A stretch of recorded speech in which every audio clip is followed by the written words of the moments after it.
Muito bem, gente, como você deve ter percebido, estamos iniciando hoje uma nova série de reflexões, de conversas, de pregações, você que gosta desse termo, de bate-papos sobre o texto bíblico.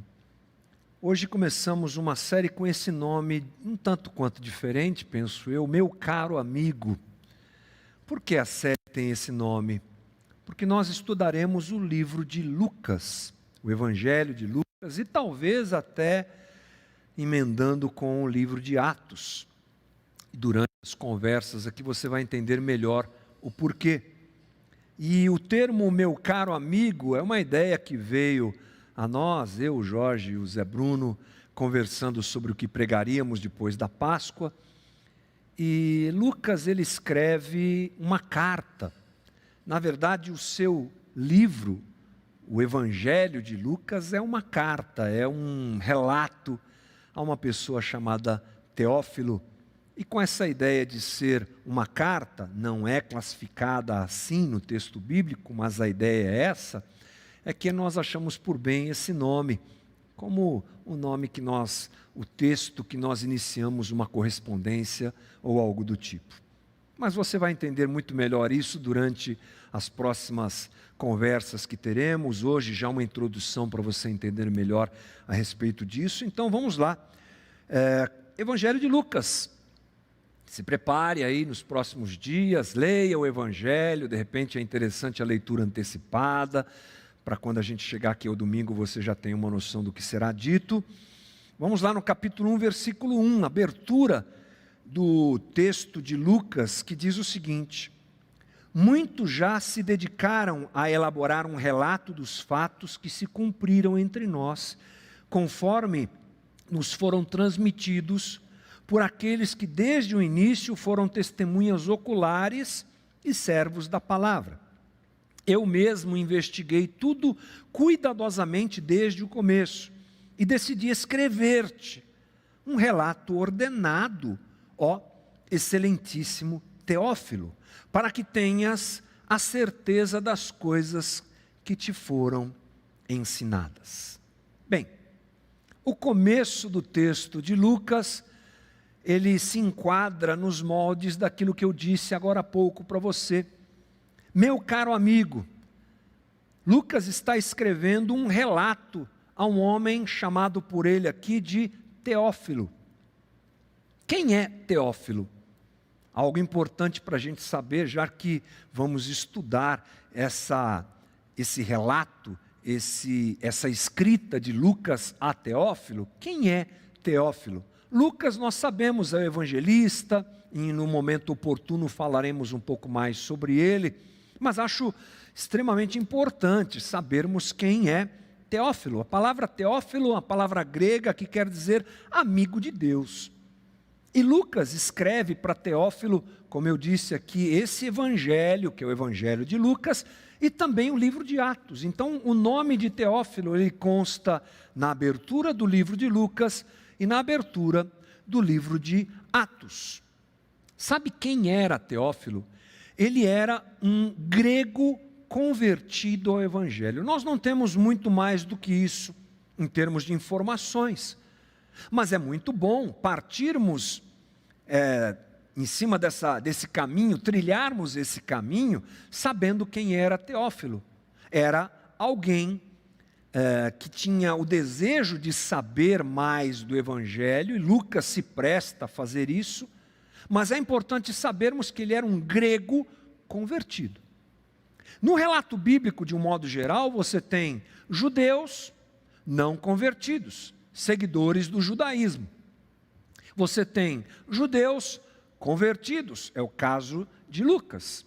Mas agora estamos diante de um homem para quem Lucas escreve, que é um grego convertido. E isso é relevante, porque Lucas apresentará para Teófilo, e nós veremos isso no caminho que estamos trilhando a partir de hoje, no caminho que estamos trilhando juntos a partir de hoje, fatos relativos à vida de Jesus, ao ministério de Jesus, ao próprio reino de Deus e outras coisas mais. Quem é que está falando? Um judeu convertido falando a um grego convertido, um gentio convertido. E essa situação é interessante porque nós nos fazemos parecidos com Lucas.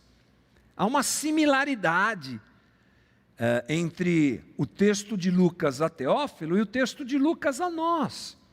Nós não somos judeus convertidos, somos gentios convertidos. Portanto, essas histórias apresentadas por Lucas cabem muito bem a nós, gente que não é judeu, não somos assim, e somos gentios convertidos. Eu acho que esse é um link muito interessante. Essa carta vem para nós. Essa carta também, podemos dizer assim, é escrita para nós. Lucas, ele escreve a partir de uma cuidadosa pesquisa. Ele relata os fatos da própria vida de Cristo e no livro de Atos, como já disse, também escrito por ele, os acontecimentos a respeito da vida e do trabalho dos apóstolos. Na antiguidade, é bom nós sabermos disso no começo do nosso papo aqui, a tradição oral era a maneira de se transmitir informações. Para nós, isso é uma realidade muito distante. A gente que está ligado agora na tecnologia, a gente não guarda nem o número do celular das pessoas, não é verdade? Número de telefone. Quem é que guarda número de telefone? A gente não decora mais nada, estamos cada vez menos dispostos a memorizar coisas, já que a gente tem na mão um Google que nos mostra todas as coisas, para que eu vou memorizar? Esse é um fato, inclusive, constatado.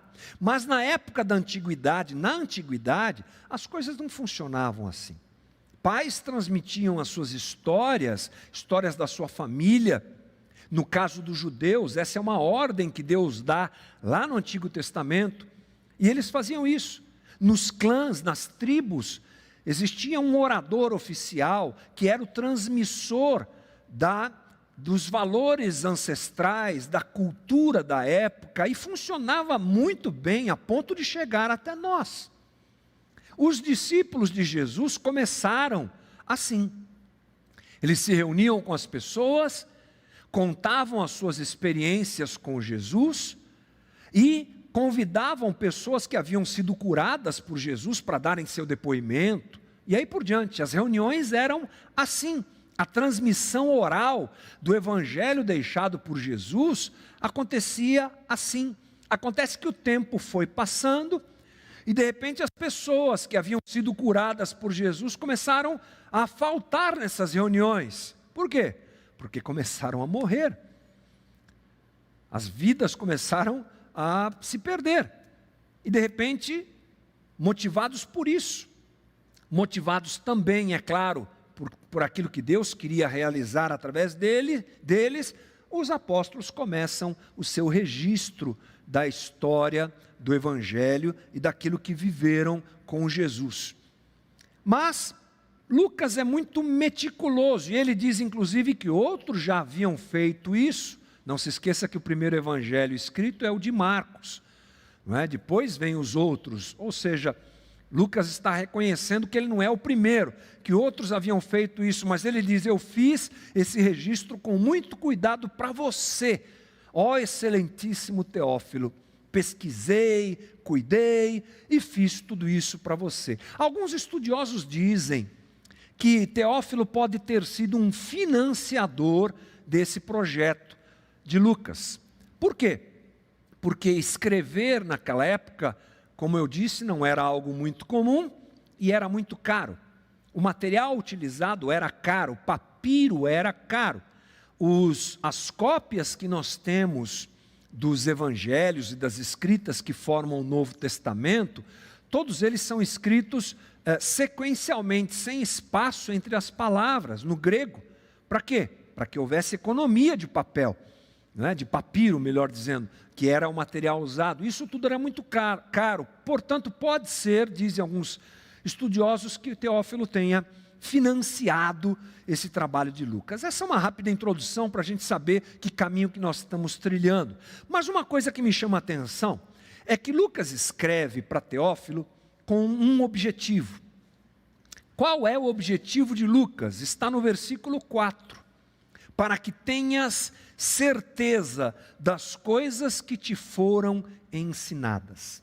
Lucas gasta muito tempo, muita pesquisa, tem muito trabalho, registra tudo isso e diz aqui: estou fazendo isso, Teófilo, para que você tenha certeza das coisas que te foram ensinadas. É alguma coisa tipo assim: estou te escrevendo, Teófilo, para que você tenha essa convicção no teu coração. O que acontece aqui? Nós vemos Lucas trabalhando para o fortalecimento do coração de um novo convertido. Teófilo havia se convertido, não temos ideia como, quando, mas é o que Lucas tem como objetivo. Que evangelho é esse? Que Messias é esse? Que reino é esse? Que conversas são essas que tem a ver com evangelho, que tem a ver com reino de Deus, que tem a ver com a vinda do Messias? É isso que Lucas está fazendo.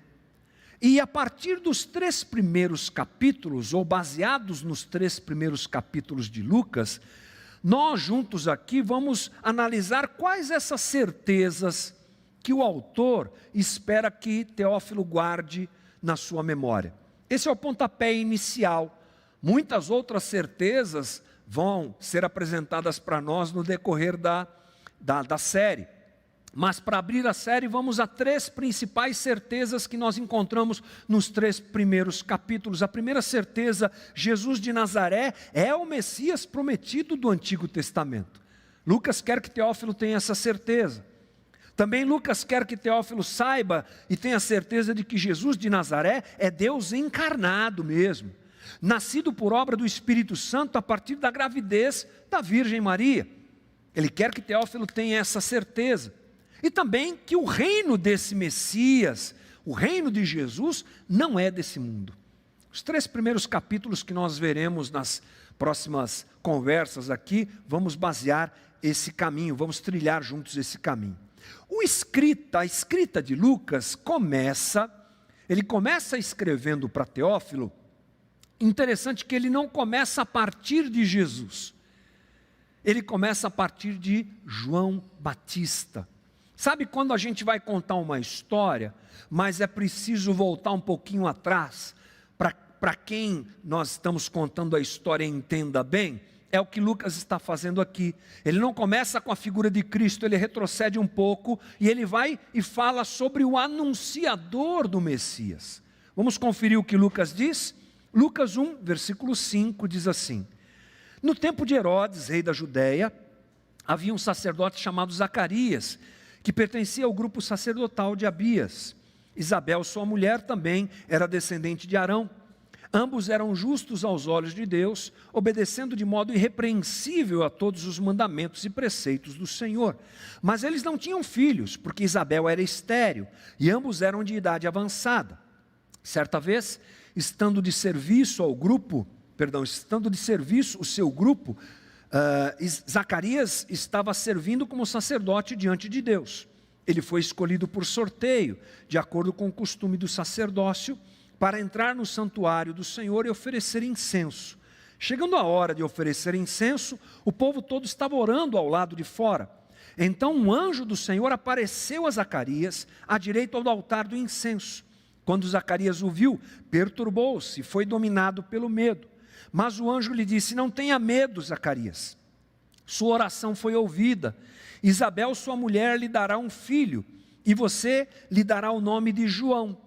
Ele será motivo de prazer e de alegria para você, e muitos se alegrarão por causa do nascimento dele, pois será grande aos olhos do Senhor. Ele nunca tomará vinho nem bebida fermentada, e será cheio do Espírito Santo, desde antes de seu nascimento. Fará retornar muitos dentre o povo de Israel ao Senhor, o seu Deus, e irá adiante do Senhor no espírito e no poder de Elias, para fazer voltar o coração dos pais a seus filhos, e os desobedientes à sabedoria dos justos, para deixar um povo preparado para o Senhor.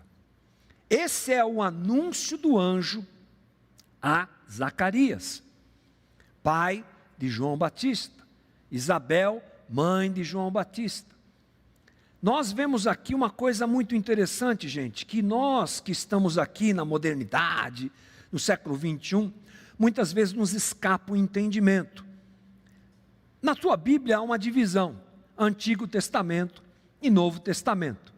Para nós, a diferença entre um e outro é uma página, às vezes uma página em branco só. Mas nós precisamos nos lembrar que entre um tempo e outro, Deus se calou durante 400 anos.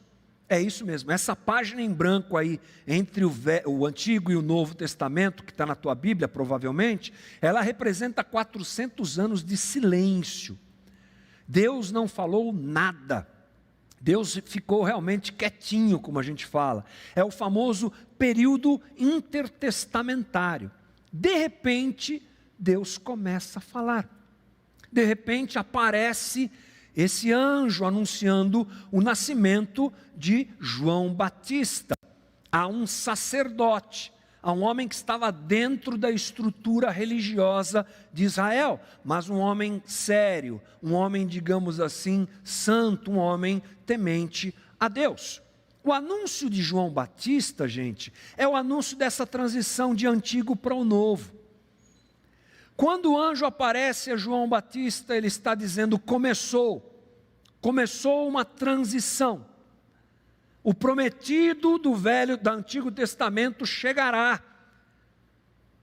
O Cristo chegará, o Messias chegará, mas antes dele vem João Batista, que tem como objetivo preparar o caminho do Senhor. Por isso que João Batista é uma figura muito importante para nós entendermos o que está acontecendo. Ele vem como o último profeta. E ele vem mostrando que as coisas a partir de agora seriam diferentes. Deus está encerrando um ciclo que nós conhecemos como Antigo Testamento, iniciando um novo ciclo com a chegada do Messias que viria logo adiante. Lembre-se que João e Jesus são contemporâneos, andam juntos, convivem. O Cristo já está ali chegando também, logo adiante. E João Batista então é essa figura, e Lucas quer mostrar isso para Teófilo. Teófilo, essa transição do antigo para o novo acontece, mas é uma sequência, é só uma transição, é só um movimento divino de continuidade. Aquilo que foi predito, falado, profetizado agora vai se cumprir. Eu estava pensando numa maneira de nós imaginarmos a figura de João, e eu lembrei que no nosso carro, de modo geral, você coloca a chave no contato do carro, como a gente fala, não acontece nada, a não ser esses carros modernos, que tem botão para ligar, não sei o que. Estou falando do carro normal, né? Carro simples. Você enfia lá a chave, não acontece nada. A chave está no contato, mas nada muda. Mas você vira um primeiro momento a chave, que acontece, as luzes acendem, a luz do painel acende, a bomba de injeção de combustível faz aquele barulhinho, joga um pouquinho de combustível no motor, o carro não foi ligado ainda, mas ele também não está desligado completamente. É o período intermediário entre estar completamente desligado e estar ligado. Esse é João Batista. Ele vem nesse momento e ele representa essa fase de transição. Ele é o anunciador dessa transição, porque já já o Messias, o ungido, o prometido chegará, e nós sabemos que ele é Jesus Cristo. João, ele, logo depois de seu nascimento, Lucas vai mostrar o trabalho de João, o ministério de João. E é interessante que João, ele não vai para a estrutura religiosa de Israel. Ele se afasta disso e começa a pregar de um jeito diferente, em um lugar diferente. Vamos ler juntos Lucas 3, de 1 a 6, que diz assim: No 15º ano do reinado de Tibério César, quando Pôncio Pilatos era governador da Judéia, Herodes, tetrarca da Galiléia, seu irmão Filipe, tetrarca da Itureia, e Traconites e Lisânias, tetrarca de Abilene, Anás e Caifás exerciam o sumo sacerdócio. Foi nesse ano que veio a palavra do Senhor a João, filho de Zacarias, no deserto. Ele percorreu toda a região próxima ao Jordão, pregando um batismo de arrependimento para o perdão dos pecados.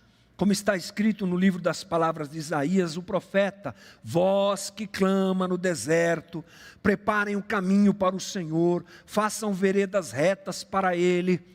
Todo vale será aterrado e todas as montanhas e colinas niveladas, as estradas tortuosas serão endireitadas e os caminhos acidentados aplanados, e toda a humanidade verá a salvação de Deus.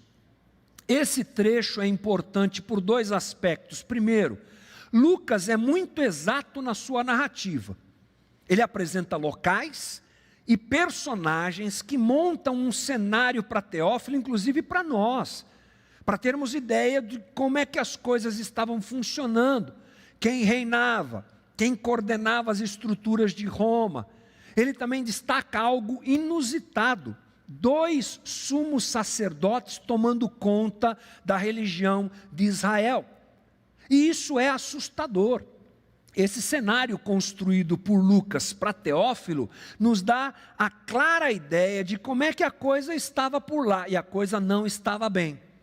Você sabe muito bem que Roma domina Israel nesse momento, e a religião de Israel estava em verdadeiro colapso.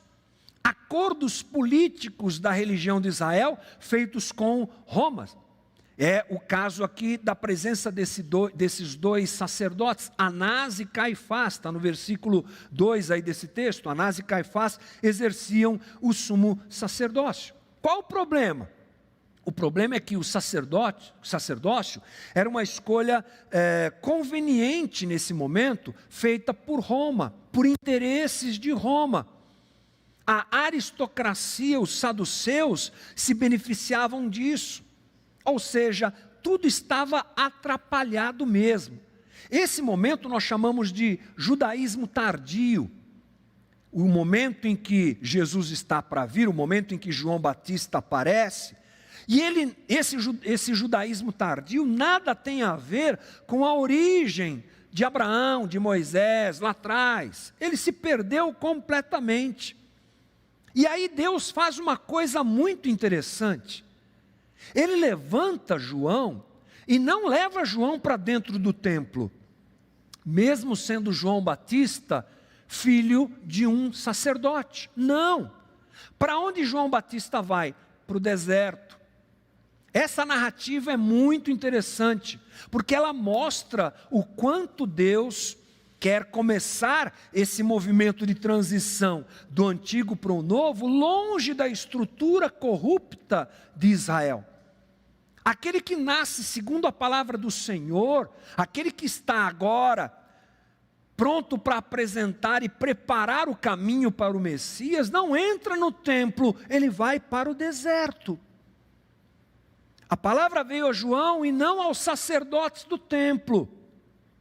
João não fica ligado à estrutura religiosa, porque ali há um relacionamento maligno, comprometido, digamos assim, dessa religião de Israel com Roma. Deus coloca João Batista no deserto.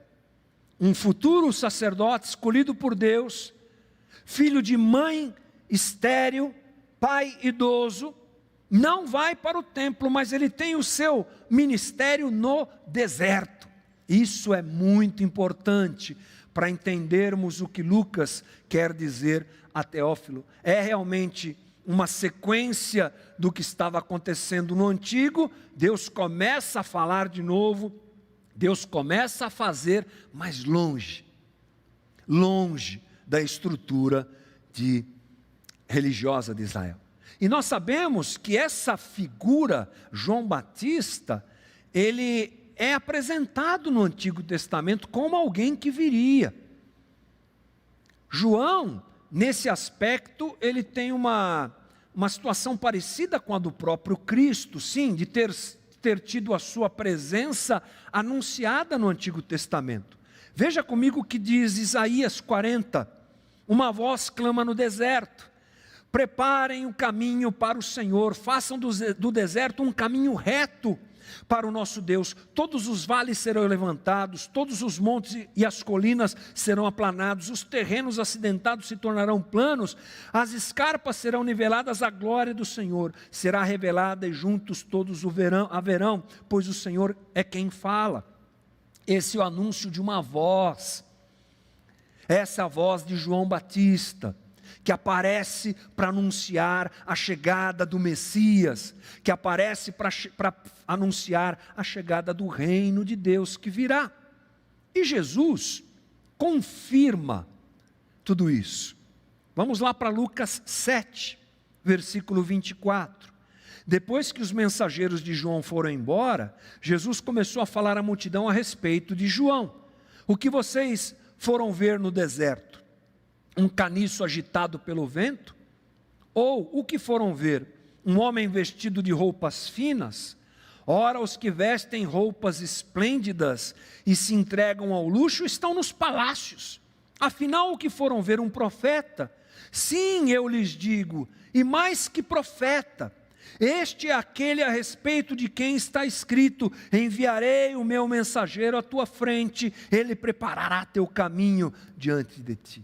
O próprio Jesus fala da figura de João e fala também que ele é mais do que um profeta que aparece no meio do deserto, preparando a vinda do Messias. João anuncia que o reino de Deus é chegado, e ele faz isso de um jeito diferente, gente. O ministério de João é diferente, ele batiza para arrependimento. É interessante nós lembrarmos que a confissão de pecado, segundo a lei, era feita onde, gente? Deveria ser feita onde? Lá no templo. Um judeu deveria ir frequentemente ao templo, entregar animais para ter o seu pecado perdoado. Mas João anuncia um batismo de arrependimento. Arrependam-se, porque é chegado o reino de Deus. Essas são as palavras de João ali no deserto. Ou seja, João não flerta e nem segue aquilo que a religião institucional de Israel faz. Ele já começa a fazer coisas diferentes. Veja, é uma transição, mas por outro caminho. É uma transição do antigo para o novo, mas que escolhe e muda a trajetória das coisas, e João é esse instrumento de transição. Ele proclama a vinda do Messias de um jeito realmente único e diferente.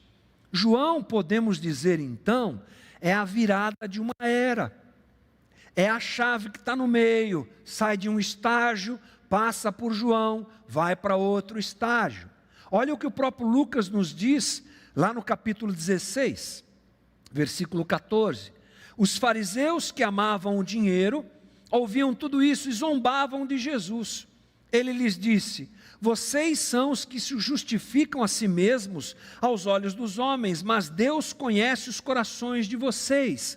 Aquilo que tem muito valor entre os homens é detestável aos olhos de Deus.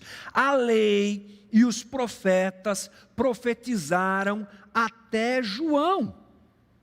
Desse tempo em diante estão sendo pregadas as boas novas do reino de Deus. Esse texto é incrível, gente. Jesus afirmando: os profetas profetizaram até João.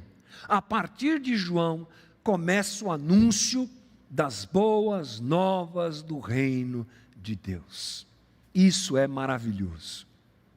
Bem, gente, nesse trecho que lemos, nessa conversa que tivemos até aqui, o que eu posso dizer para você é que Lucas está escrevendo para Teófilo e ele deseja que Teófilo tenha certeza que Jesus é o Messias, e por isso ele apresenta essa transição usando a figura de João Batista. Essa é a ideia de Lucas. O desejo que Teófilo enxergue Jesus como aquele que é prometido no Antigo Testamento. Mas a figura de João é importante, porque essa transição está acontecendo. E para nós, que somos os leitores modernos desta carta, que somos os brasileiros convertidos, Teófilo era grego, convertido ao Evangelho, nós somos brasileiros convertidos ao Evangelho. O que aprendemos disso? O que essa narrativa de Lucas para Teófilo, apresentando claramente a figura de João, nos ensina? Eu penso que nós não podemos deixar escapar essa clara colocação de Lucas, de que o Antigo Testamento testemunha sobre Jesus. Que o próprio João Batista vem cumprir aquilo que está determinado, profetizado, estabelecido no Antigo Testamento, e que nessa situação também está o Cristo. Jesus está no Antigo Testamento. Mas eu não posso deixar de perceber que há uma transição. E essa transição, para nós cristãos modernos, pós-modernos do século 21, é necessária. É necessário se compreender essa transição, porque isso tem a ver com a nossa espiritualidade. Uma correta interpretação das Escrituras é sinal de uma correta espiritualidade. Porque pense comigo, irmão, tudo que cremos, tudo que acreditamos e no que baseamos a nossa vida e na nossa caminhada é no texto sagrado, é nas Sagradas Escrituras, tanto o Antigo quanto o Novo Testamento. Se nós não entendermos o lugar das coisas e a nossa interpretação bíblica for equivocada, muito mais do que uma opção, não é só uma questão de opção. Eu vou crer assim, eu quero crer assim, eu entendo que assim é melhor. Não, tem um jeito de crer, estabelecido pela própria Escritura, revelado por Deus a nós. Porque se nós não entendermos corretamente a nossa espiritualidade, corre o sério risco de ser atrapalhada. A figura do Cristo é central. Ele está lá no Antigo Testamento, sim. Aliás, é muito importante nós enxergarmos a redenção antes da própria criação. Mas isso só é possível se nós lermos o Antigo Testamento a partir do Novo e não esquecermos dessa transição, cuja figura importante aqui é João Batista, porque a partir dele começa o anúncio do reino de Deus. Ler o Antigo a partir das lentes do Novo e enxergar Cristo lá é fundamental. E eu vou dizer uma coisa para você: nós temos às vezes uma grande dificuldade com relação a isso, mas que isso hoje se corrija, e a partir das palavras de Lucas, nós possamos entender que sempre foi Cristo, que Ele é o prometido do Antigo, que Ele está lá no Antigo, que as figuras proeminentes do Antigo sinalizam a sua vinda, que Davi anuncia a sua vinda, que Josué anuncia a sua vinda, que Moisés anuncia a sua vinda, que Elias e os profetas anunciam a sua vinda. A sua forma de viver, o seu jeito de ser lá no Antigo, de todos esses homens e de tudo que está lá, anuncia o Cristo. Essa é a leitura que devemos fazer do Antigo Testamento. Mas outra coisa é pensarmos nessa mudança, e João Batista é o prenúncio dessa transição. E eu penso que os evangélicos têm uma grande dificuldade com isso. O caminho do discípulo de Jesus é sempre a partir de Jesus. E enxergar a Bíblia toda a partir de Jesus, podemos até dizer como uma chave hermenêutica, alguns dizem, é saudável para a nossa espiritualidade. Tudo parte dele, tudo vem dele, toda leitura tem a ver com ele, todo relacionamento que eu tenho com o texto do Antigo Testamento tem a ver com ele, deve ser lido através dele. O Antigo Testamento não é a nossa regra de fé e de doutrina, é um exemplo. E precisamos entender que existe essa transição. A lógica da lei dos profetas vigora até João. Dali para frente, quem é? Cristo. Precisamos, portanto, voltar ao Evangelho, irmãos. Precisamos, portanto, voltar a Cristo. Essa transição deve ser feita e parece que os evangélicos têm uma dificuldade com isso. Por isso nós temos tantas pessoas, infelizmente, fazendo uma leitura do Antigo Testamento e trazendo para hoje sem fazer transição. Como se a gente quisesse ligar o carro sem passar por aquele estágio do meio. Pega de lá e traz para cá. Um grande perigo. É só você perceber a ideia de judaísmo,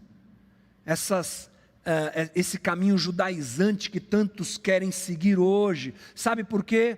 Porque pegam o que está lá no antigo, trazem para o hoje, sem a passagem devida, sem a compreensão devida.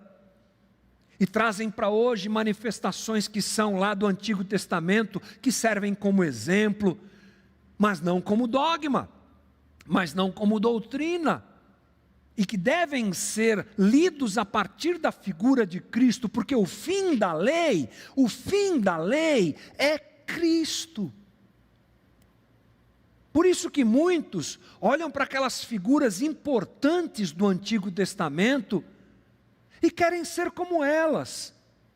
Ah, me dá a unção de Josué, eu quero a força de Davi, eu quero.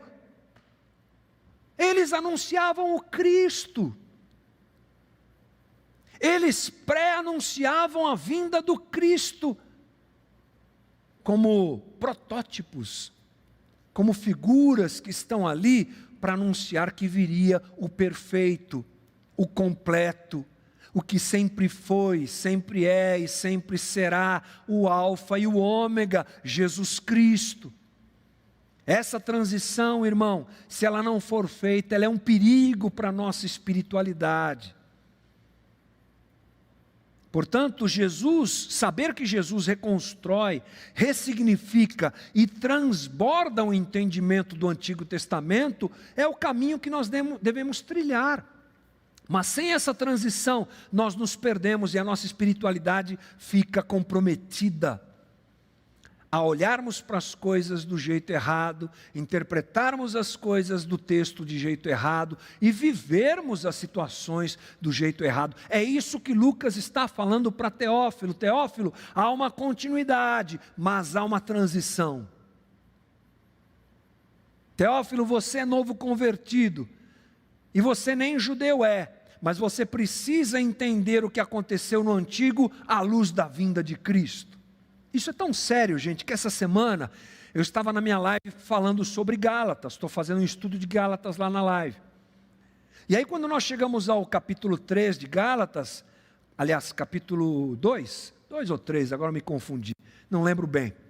Mas chega num certo momento do texto, Paulo, ele está conversando com o pessoal da Galácia, que está sendo comprometido por uma ideia parecida com essa que a gente está colocando aqui, de gente que não entendeu a transição. Eles eram chamados de judaizantes. Os judaizantes chegaram na igreja dos Gálatas e disseram assim: olha, bacana esse Jesus que vocês estão seguindo agora, Paulo veio e pregou para vocês, mas que legal, ele é o Senhor e Salvador, ele é o Messias, que bom, mas vocês precisam continuar seguindo a lei.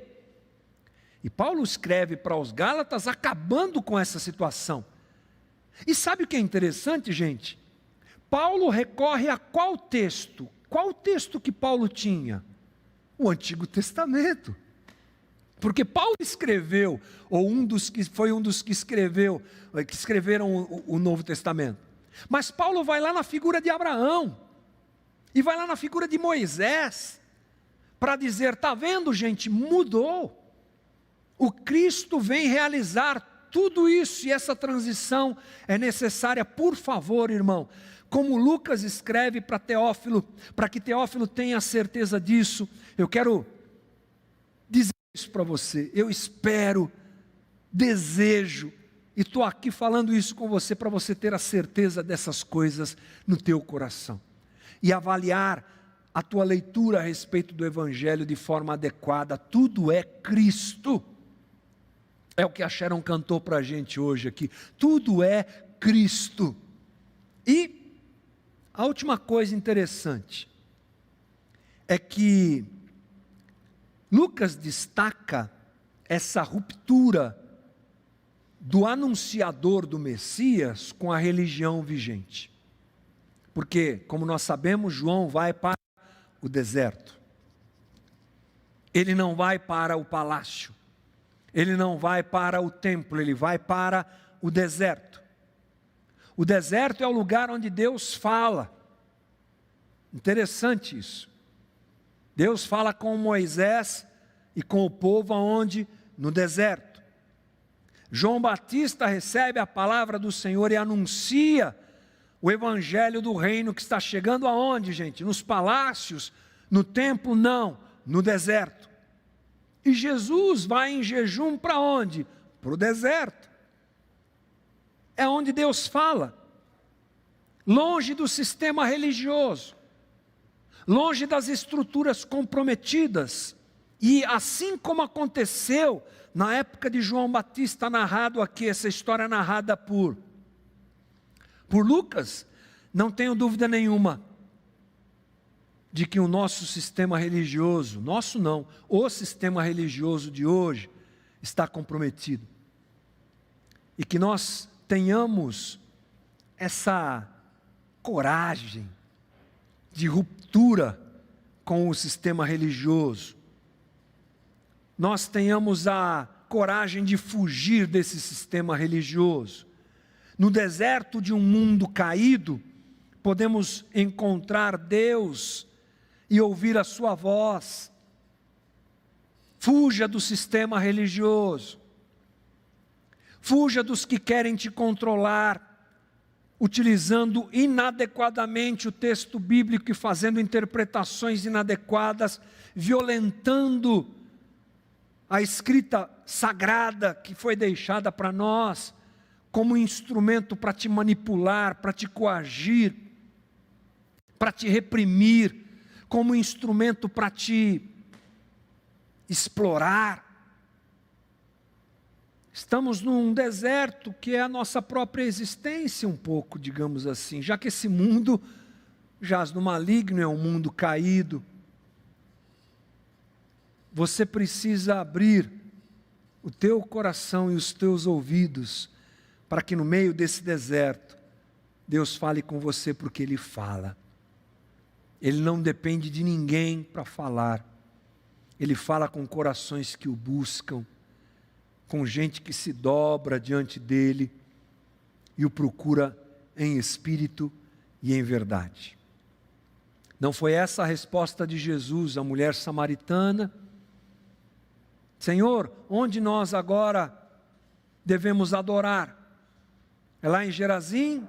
É lá em Jerusalém, no templo? Onde é o melhor lugar? Já que ela era uma mulher samaritana, estava em dúvida sobre o lugar que ela deveria oferecer seus sacrifícios.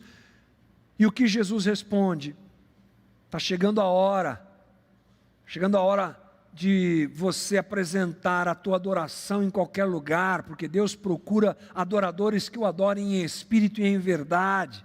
Essa é a hora, irmão, já chegou.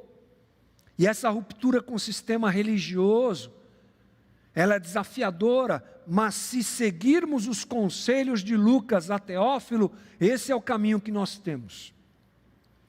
Perceber que Deus, na maior parte das vezes, não posso ser absoluto porque seria leviano da minha parte, não está nessas estruturas, está por corações sinceros que estão lá dentro também, claro, está por humildes, pequeninos e servos dele que o buscam ali na sua simplicidade. Mas Deus espera aqueles que o buscam a despeito da estrutura onde estão inseridos. Que a gente possa aprender tudo isso nessa manhã, querido. E esse foi o meu esforço de uma semana de oração e de estudo bíblico para conversar com você. Começamos a nossa caminhada junto com Lucas, nos colocando no lugar de Teófilo, para aprendermos que Jesus é aquele prometido lá do Antigo Testamento, sim, de que aquele Antigo Testamento tem a ver com a gente, sim, mas que é preciso uma transição, e é preciso uma ruptura com tantas coisas, para ouvirmos adequadamente ao Senhor e à sua voz. É por isso que eu te convido a orar comigo agora, para juntos pedirmos ao Senhor que faça essa obra também em nós. Senhor Jesus, diante dessa palavra, dessa conversa e dessa reflexão que temos hoje, eu apresento a minha vida e a vida de cada um que me assiste nessa manhã. Nós queremos ter certezas e precisamos destas certezas para que a nossa espiritualidade seja adequada. Não queremos ouvir conversas enganadoras, não queremos ouvir aquilo que não vem do Senhor. E queremos ler o texto de Lucas como teófilos dos dias de hoje, como convertidos gentios dos dias de hoje, aprendendo o que o Senhor quer nos ensinar. E hoje aprendemos várias situações, e o que eu te peço é que isso fique dentro de nós, que essa conversa desafie a muitos que estão aprisionados no sistema religioso a perceberem essa transição e essa ruptura, o quanto ela é importante. Que essa conversa de hoje desperte corações que ainda não perceberam a transição do antigo para o novo, que o tempo mudou, que o Senhor chegou ressignificando tanta coisa. E nós precisamos entender isso, para que a gente não te busque, não sejamos discípulos que seguem a ti de forma inadequada, se apegando àquilo que já passou, sem termos a leitura adequada. Nos ajuda, Jesus. Há no meu coração grande temor com relação a isso, Senhor. Todo dia que a gente sobe aqui para pregar o teu evangelho em temor, e em temor eu te peço, desperta aqueles que assistem a gente aqui, Senhor. Desperta, alcança, renova as mentes, quebra os grilhões da religião, quebra os grilhões do sistema religioso, despedaça, Senhor, e que a gente vá para o deserto, porque no deserto nós te ouviremos, que seja o deserto onde nós te encontremos, Senhor, que seja o deserto da nossa libertação dessa religião, que tanto mal faz ao nosso país, que tanto mal faz a tanta gente. Tem misericórdia dos oprimidos, tem misericórdia de nós, e nos ajuda, Jesus, porque longe da perfeição continuamos caminhando como discípulos do Cristo, sedentos da Tua Palavra e desejosos de ouvir a Tua voz no meio do deserto. Fala com a gente, Jesus, fala conosco, livra a nossa comunidade de ser parte de um sistema religioso como esse que nós temos visto. Que a gente vá para o deserto, que a gente vá para longe de tudo isso, e a gente te encontre, sabendo da transição, entendendo tudo o que aconteceu e crescendo diante do Senhor. Fica conosco nesse resto de domingo, Jesus. Fica com a gente nessa semana, precisamos de Ti. Ajuda-nos em tudo, dá-nos graça, para que essa palavra ecoe nas nossas mentes e repouse no nosso coração.